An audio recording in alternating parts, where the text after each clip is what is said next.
Hey, remember when you were back in kindergarten? It was a whole different world back then, wasn't it? I can remember being out on the playground that we had in the little kindergarten area of my school, and we had this big sandbox. I love that sandbox. I would like to just play in there forever. You know why? Because the imagination back then, you could build in your mind anything you wanted life to be like. How is it that we've lost that as we get older and we have all the responsibilities come in? And yet some people, hopefully you, still dream. You still think about what is it that God would actually allow to come in and be a part of our life. What are we here for? But if we're not careful, we build on the wrong foundation. And like in that sandbox, even though we build this beautiful sandcastle, life just comes along and tramples it underfoot, and then it's gone. We don't want to fall into that trap, and that's going to be the subject of episode 42 of the Audacious Faith Podcast.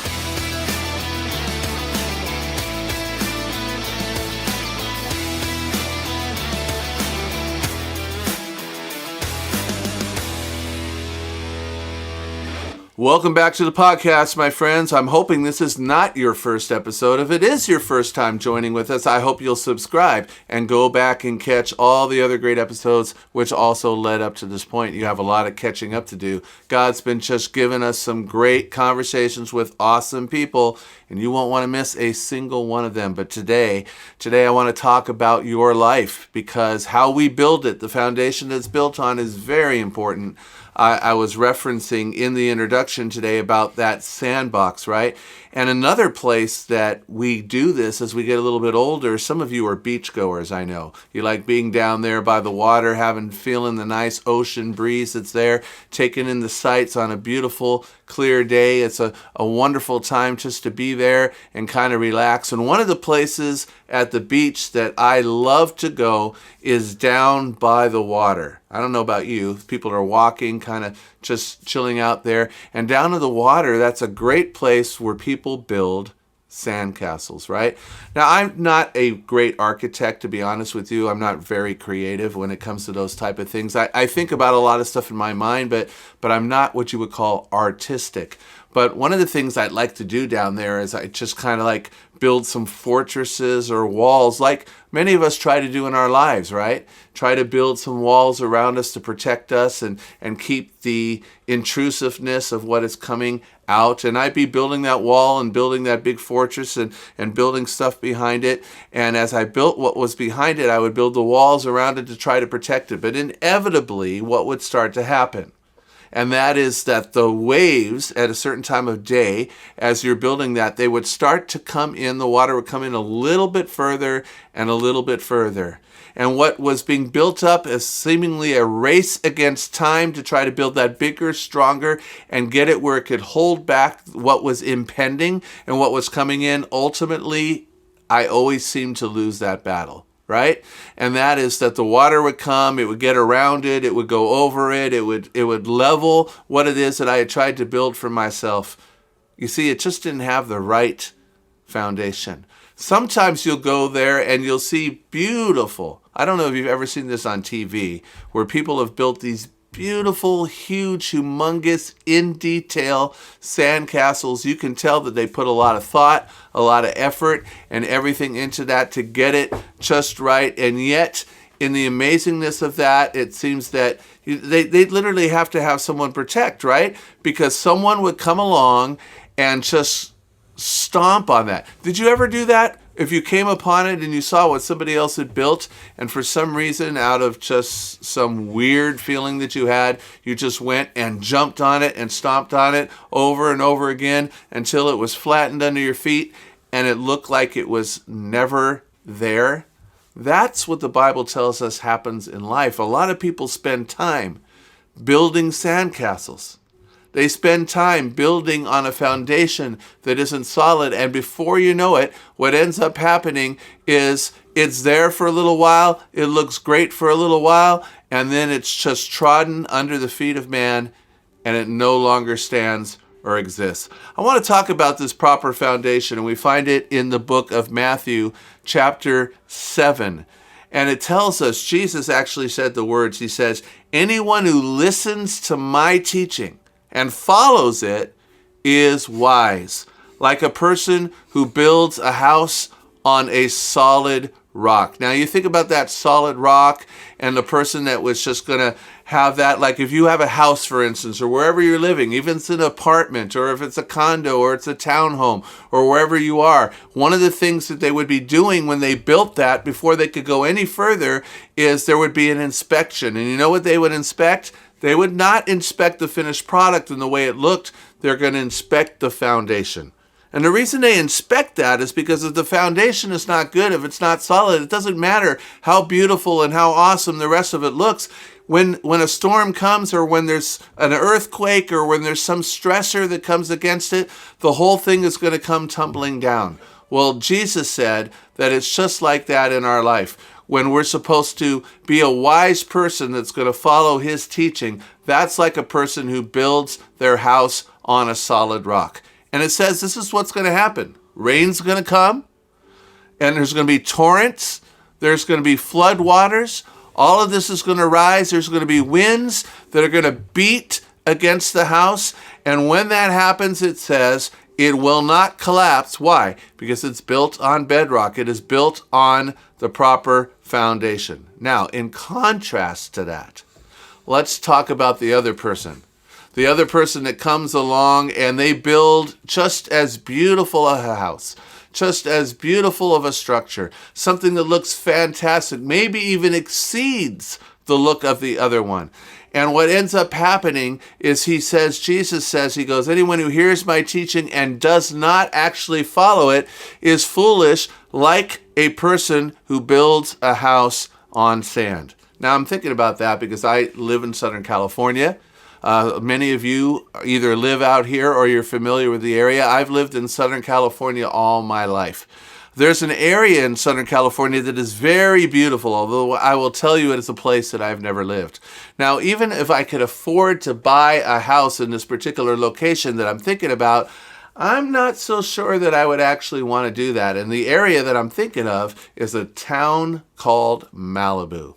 Now, down in Malibu, they have these beautiful beachfront properties. I mean, right along the beach, you see the waves coming in, and some of these houses are actually built on literal stilts. I mean, they're right over the water, and there it is, and everything is wonderful, beautiful homes, just something that can be admired from afar.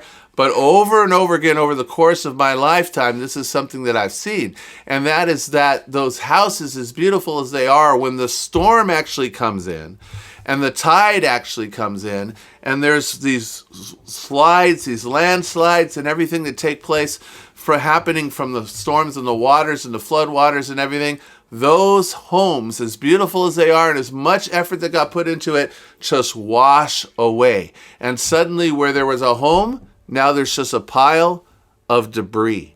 Why? Because it wasn't built on a place that has a proper foundation, a strong foundation, a rock foundation. That's what Jesus says people are doing when they're spending all their time in life trying to build these things that are just beautiful like sandcastles. But when the storm comes along, all of a sudden everything comes crashing down.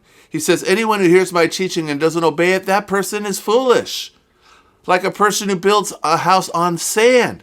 The rain will come, the flood will come, the winds will beat against this house, and it will collapse with a mighty crash. Now, I want to point something out to you that I just mentioned. I talked to you about two people that built structures, right? And in both cases, what happened?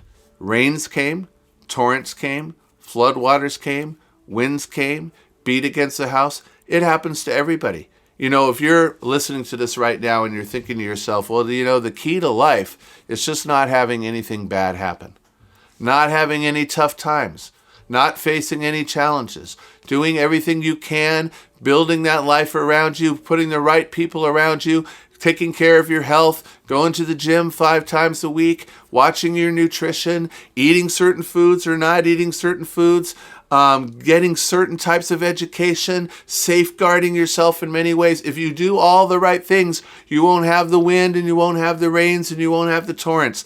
That's not true. Tough times happen to everybody, no matter what it is that you try to do. It's going to happen to those who build it all and plan it all out, and it's going to happen to those who don't do that either. But here's the difference. It's not the luck or the circumstances or anything like that. The difference is the foundation. What is it that you're building your life upon? That house that is your spiritual house. What are you doing? Because both will have tough times, but one will stand and the other will not. Now, I'm sharing this video with you today because it's my desire to impart some wisdom of some of the things that have happened even in my own life. Because like you, I've had times where everything was going very, very well, extremely smoothly and wonderfully. And then out of nowhere, it seems, boom, there comes the storm.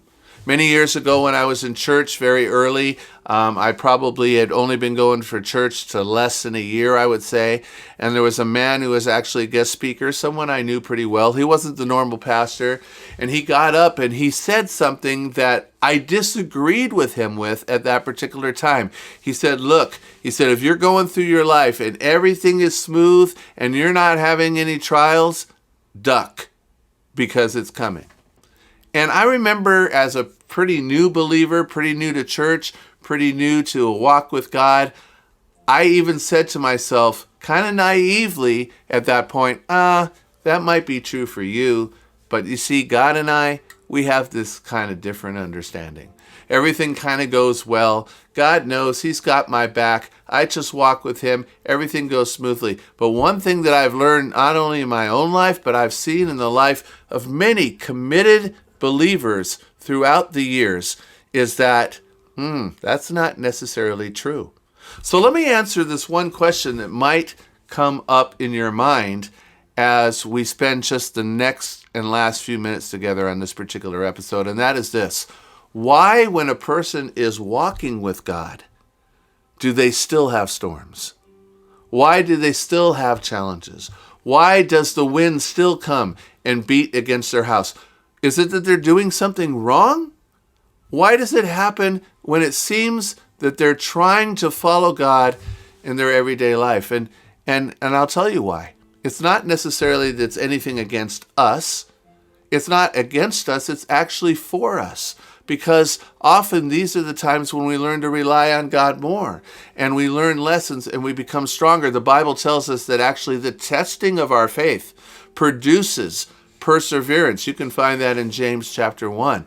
It's through those breaking down of our defenses. It's through the times when we actually have to get kind of beaten up a little bit by life that God sustains us and strengthens us and helps us to learn things that we would never in any other way be able to learn. And so part of it is that reason.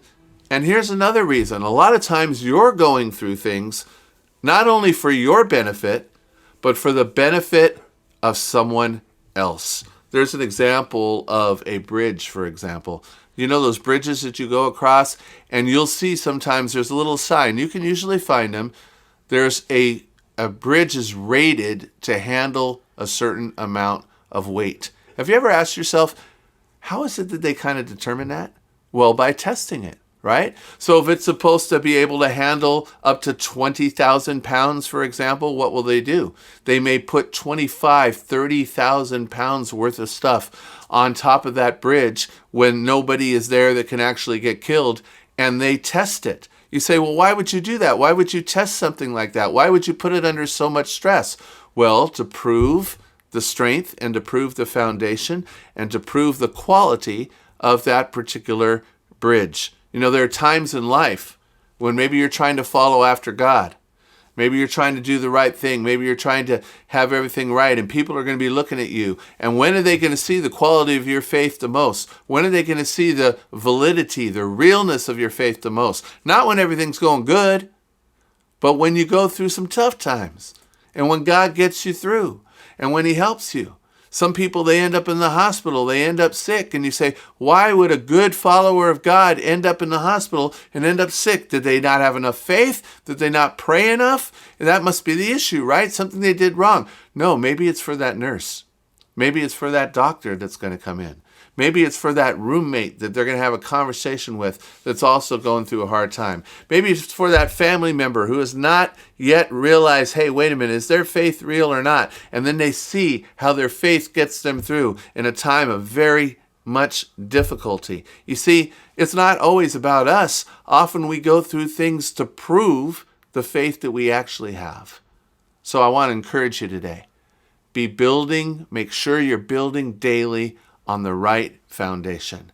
Make sure that daily you're checking that foundation, spending time with God in prayer, kind of doing a daily inspection. Lord, will you search me, like the psalmist wrote? Will you know me? Will you try me? Will you see if there's any wicked way in me? Will you see if there's any cracks in my foundation? Will you see if there's anything that needs to be shored up, mended up, repaired? Let me spend time with you as the ultimate inspector every single day, that you're going to take a look at me and you're going to reveal these things to me so that I can spend time with you and have those things fixed. Prepare me for the things ahead, because you know what they are before I even get there. You know, as the word says, every day of our life before we've even lived any single one of them. So go through life with the ultimate guide, the ultimate foundation builder. Build your house on a solid foundation. And I'll tell you, if you do that, even though times will be hard at times, no matter what it is that you go through, God will always bring you through the storms, through the wind, through the beating, through the rains, through the torrents, through all of it. He's always going to be there. That's my prayer for you, friends. I appreciate you taking this time with me today. Do me a favor, though, if it's blessed you, will you please send it to someone else? Say, hey, you need to listen to this as well. Let's be a blessing to all those that God has put around us. And remember, one of the things that God calls us to over and over again is to have audacious faith that says, you know what? This day is the day that the Lord has made, and I am here for a reason, and He's put me here to make a difference in the world around me. God bless you. I hope to hear from you soon, maybe even meet you in person sometime. You have an awesome day, and keep the faith. Take care.